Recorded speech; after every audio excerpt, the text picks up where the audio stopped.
নিঝুম মজুমদারের মতো লোকেরাও একদিকে তেল দিচ্ছে, পাম দিচ্ছে, একদিকে ফুলিয়ে দিতে চাচ্ছে। তখন বুঝলাম ডাল মে কুছ কালা তো জরুর হ্যায়। এই যে এখন যেটা নিয়ে শুরু হয়েছে না, যে নবী কবে নবী হয়েছেন, আদম আলাইহিস সালামের দেহের সঞ্চারেরও আগে নাকি আল্লাহ রাসূল সাল্লাল্লাহু আলাইহি ওয়াসাল্লাম 40 বছর হওয়ার পরে, এটা নিয়ে প্রথম দিকে আমার দৃষ্টিভঙ্গি ছিল একরকম, এখন এসে হয়েছে আরেক রকম। প্রথমে দেখে আমার মনে হয়েছিল এটা জাস্ট একটা ইলমি বিতর্ক, একদল একরকম বলছে আর এক দলের কথা থেকে হয়তো বাহ্যিকভাবে ভিন্ন রকম বুঝে আসছে।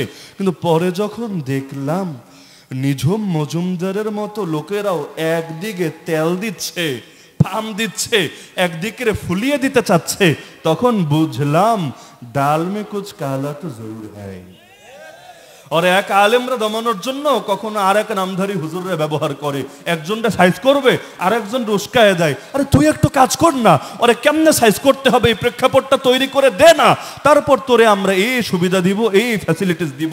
তা আমার কাছে মাঝে মধ্যে মনে হয় যে ওরা কাটা দিয়ে কাটা তোলে, একজনকে দিয়ে আর একজনকে ব্যবহার করার চেষ্টা করে। না হলে কত আগের বয়ান নিয়ে হঠাৎ করে নতুন করে এত লাফালাফির কি হলো আমার বুঝেই ধরে না। তার মধ্যে আমার দুই পক্ষের বক্তব্য আমি বিস্তারিতভাবে শুনেছি, শায়েখ আহমদুল্লাহ সাহেবের বক্তব্য তো শুনেছি, তার সাথে আমার আলাদাভাবে কথাও হয়েছে, আর তাহেরি সাহেবের বক্তব্য তো আমি ডেইলি শুনছি এই বিষয়ে।